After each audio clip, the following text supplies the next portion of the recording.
Baik, kita lanjutkan pada pertanyaan yang ke-7.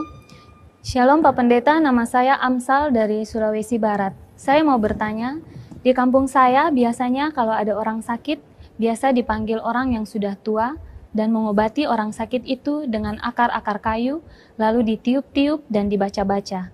Terus katanya akhir dari baca-bacanya itu disandarkan kepada Tuhan. Dan biasa yang sakit itu kadang ada yang sembuh, kadang juga tidak. Pertanyaanku, apakah betul kesembuhan itu dari Tuhan atau bagaimana? Gini, bahwa menggunakan akar-akar saja itu juga belum tentu kuasa gelap. Ya, karena mungkin ada daun-daun atau pohon-pohon, batang-batang atau akar-akar tertentu yang memang bisa menyembuhkan. Ya, karena kita tahu juga bahwa Tuhan menyediakan obat juga di banyak daun, banyak akar, banyak pohon, banyak kayu, dan lain sebagainya. Ya, jadi itu tidak bisa langsung membuktikan. Tapi lalu dia bilang dia baca-baca, ini baca apa? Ya, kalau baca Alkitab ya, ya. Lalu ada tiup-tiup, ini kenapa? Mungkin kalau kepanasan dia tiup-tiup kah? Nah, tapi biasanya praktek semacam ini itu biasanya lebih condong kepada praktek perdukunan. Ya, kerjanya dukun biasa begitu. Jadi dia tiup-tiup itu bukan tiup karena kepanasan, baca-baca tuh mungkin baca-baca mantra-mantra tertentu. Tapi kalau dikatakan disandarkan kepada Tuhan, Tuhan yang mana? Ya. Lalu bagaimana dia baca komat kamit begitu saja, kan kita tahu dari mana bahwa dia lagi berhubungan dengan Tuhan, ya. Nah, kalau dikatakan ada yang sembuh, ada yang tidak, ya tidak aneh kalau tidak sembuh. Dari Tuhan pun belum tentu Tuhan sembuhkan kok.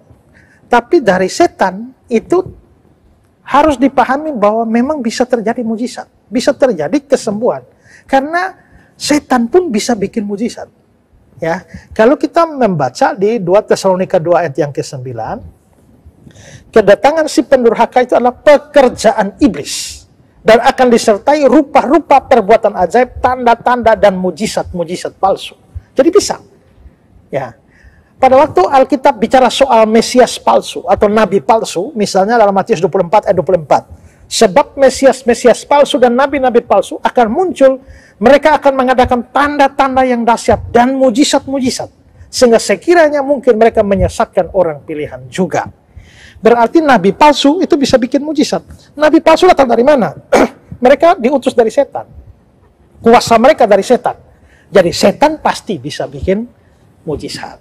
Ya, karena itu jangan terlalu cepat percaya kalau ada mujizat. Karena belum tentu dari Tuhan. Kalau kita ingat Musa dan Harun membuat berbagai macam keajaiban di Mesir, tulah-tulah, tapi beberapa tulah kita bisa lihat bahwa jampi-jampi atau ahli-ahli sihir Mesir itu bisa melakukan hal yang sama. Berarti memang setan bisa melakukan mujizat. Ya. Nah, karena itulah maka kita harus berhati-hati, terutama saudara yang terlalu gila mujizat. Kalau saudara terlalu gila mujizat, maka saudara adalah orang yang paling mudah disesatkan dengan segala macam mujizat-mujizat, keajaiban-keajaiban yang ada. Ingat ya, bahwa kalau setan itu tidak bisa bikin mujizat, sudah lama dia ditinggalkan oleh orang. Ya, sudah lama. Tapi kenapa banyak orang percaya dia? Karena dalam pengalamannya itu juga dia bisa membuat keajaiban-keajaiban, walaupun tujuan akhirnya menyesatkan orang, tapi dia bisa. Jadi saya lebih cenderung dari cerita saudara, itu adalah seorang dukun. Kalau saudara orang percaya, hindarkanlah praktek-praktek yang berkaitan dengan perdukunan seperti itu. Lebih baik cari dokter dan berdoa sungguh-sungguh kepada Tuhan daripada mencari dukun-dukun untuk menolong saudara. Ya. Baik kakak, mendengar tadi jawaban kakak, saya sempat terpikir, kalau iblis juga bisa membuat mujizat, kenapa Tuhan izinkan iblis untuk bisa membuat mujizat? Supaya menjadi ujian bagi kita, apakah kita cinta kebenaran atau cinta mujizat. Ya, karena kalau kita cinta Tuhan, ada mujizat datang, kita tidak langsung telan mentah-mentah. Ada mujizat, tapi apa yang dia ini, kita mengasihi Tuhan atau tidak? Kalau saya sakit, lalu ada dukun datang dan menawarkan mujizat, kalau saya cinta Tuhan, saya pasti menolak. kesembuhan. Biar saya mati pun, saya mati dalam iman. Daripada saya harus membiarkan diri saya disembuhkan oleh dukun-dukun, oleh setan. Tapi kalau orang tidak sungguh-sungguh mengasihi kebenaran, ya sudah. Ada mbak dukun, ya panggil dia. Nah lalu akhirnya berarti saya tidak mencintai kebenaran. Jadi Tuhan izinkan penyesatan terjadi, mujizat palsu terjadi di mana-mana. Itu hanya untuk menguji siapa yang sungguh-sungguh mengasihi Tuhan dan siapa yang tidak. Baik. Ya. Yayasan Karya Bakti Esra Soru atau disingkat KABES hadir sebagai wadah untuk memberitakan Injil dan melayani secara holistik. Yayasan ini didirikan oleh Pendeta Esra Alfred Soru di Kota Kupang, Nusa Tenggara Timur dan bergerak di bidang sosial dan keagamaan. Yayasan ini memiliki visi menjadi lembaga yang mempunyai andil dalam membentuk kekristenan yang gigih dalam memberitakan Injil serta setia kepada ajaran yang alkitabiah dan melayani secara holistik.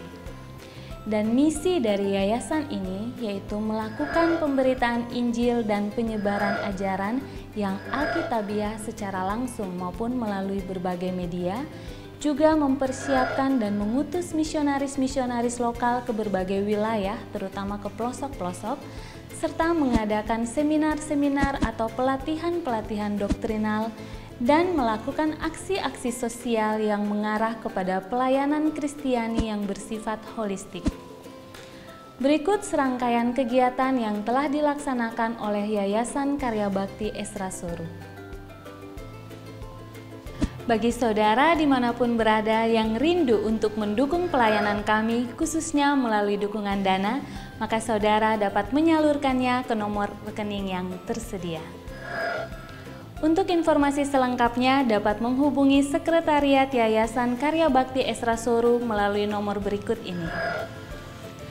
Mari beritakan Injil dan melayani sesama dengan kasih bersama Yayasan Karya Bakti Esra Soru. Tuhan Yesus memberkati.